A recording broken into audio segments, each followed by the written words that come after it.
ബി.ജെ.പിയെ ഹരിയാനയിലെ ജനങ്ങൾക്ക് വേണ്ട എന്നുറപ്പിക്കുന്നതോടെ എല്ലാവരും ബി.ജെ.പി ബന്ധം ഉപേക്ഷിക്കുകയാണ്.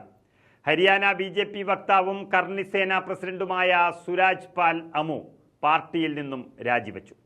ക്ഷത്രിയ സമുദായത്തെ അപമാനിച്ച ഒരാൾക്ക് പാർട്ടി ലോക്സഭാ സീറ്റ് നൽകിയതിൽ പ്രതിഷേധിച്ചാണ് ഈ രാജിയെന്നാണ് പറയുന്നത്.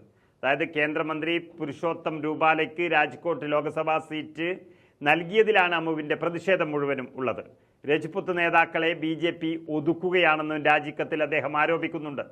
ബി.ജെ.പിയുടെ നേതൃത്വത്തിൽ ക്ഷത്രിയ സമുദായത്തിൻ്റെ പ്രാതിനിധ്യം കുറഞ്ഞു വരികയാണ് എന്നുള്ള യാഥാർത്ഥ്യവും അദ്ദേഹം നേതൃത്വത്തോട് വിളിച്ചു പറയുകയാണ്.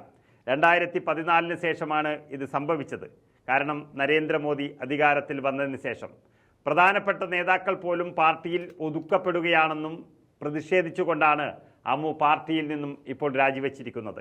ക്ഷത്രിയ സഹോദരിമാരെയും അമ്മമാരെയും പോലും അപമാനിച്ചയാൾക്കാണ് ബി.ജെ.പി ഇപ്പോൾ സീറ്റ് നൽകിയിരിക്കുന്നത്. ഇത് രാജ്യത്തിന് തന്നെ നാണക്കേടാണെന്നും ബി.ജെ.പി നേതൃത്വത്തിന് എഴുതിയ കത്തിൽ അദ്ദേഹം വ്യക്തമാക്കുന്നു. ഹരിയാന ബി.ജെ.പിയിൽ ഏറെ സ്വാധീനമുള്ള വ്യക്തിയാണ് യുവമോർച്ചയുടെ ഡിവിഷണൽ പ്രസിഡന്റായി ബി.ജെ.പിയിലെത്തിയ അമു. ഇപ്പോൾ അദ്ദേഹം പാർട്ടിയുടെ സംസ്ഥാന വക്താവാണ്. 2018 സഞ്ജയ് ലീല ബൻസാലിയുടെ പത്മാവത് സിനിമയ്ക്കെതിരായ പ്രതിഷേധങ്ങളിൽ ഇയാൾ മുൻനിരയിൽ തന്നെ ഉണ്ടായിരുന്നു. അതായത് ഹരിയാനയിൽ ഒരു മാറ്റം കൂടി ബി.ജെ.പിക്ക് സംഭവിക്കാൻ പോകുന്നു എന്നർത്ഥം. കോൺഗ്രസും ആം ആദ്മി പാർട്ടിയും ഒന്നിച്ചു നിന്ന് തെരഞ്ഞെടുപ്പിനെ നേരിടുമ്പോൾ ഹരിയാന സംസ്ഥാനത്തെ കർഷകരും യുവാക്കളും പൂർണ്ണമായും ആ ഇന്ത്യ മുന്നണിയെ പിന്തുണക്കുന്നതാണ് ഇത്തവണത്തെ ഹരിയാനയിലെ തെരഞ്ഞെടുപ്പ് വിശേഷം എന്ന് പറയുന്നത്.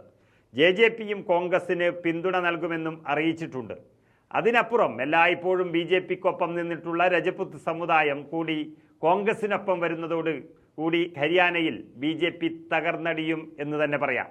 മുൻകാല രാജാക്കന്മാർ വിദേശ ഭരണാധികാരികളുടെയും ബ്രിട്ടീഷുകാരുടെയും പീഡനത്തിന് കീഴടങ്ങിയെന്ന് അവകാശപ്പെട്ടുകൊണ്ടാണ് ബി.ജെ.പി നേതാവ് പുരുഷോത്തം രൂപാല രജപുത്രരെ പ്രകോപിപ്പിച്ചതും അപമാനിച്ചതും. ഈ മഹാരാജാക്കൾ ഈ ഭരണാധികാരികളുമായി അപ്പം മുറിക്കുകയും അവരുടെ പെൺമക്കളെ അവർക്ക് വിവാഹം ചെയ്യുകയും ചെയ്തിരുന്നു എന്നുള്ള ഒരാക്ഷേപവും രൂപാല അന്ന് നടത്തിയിരുന്നു.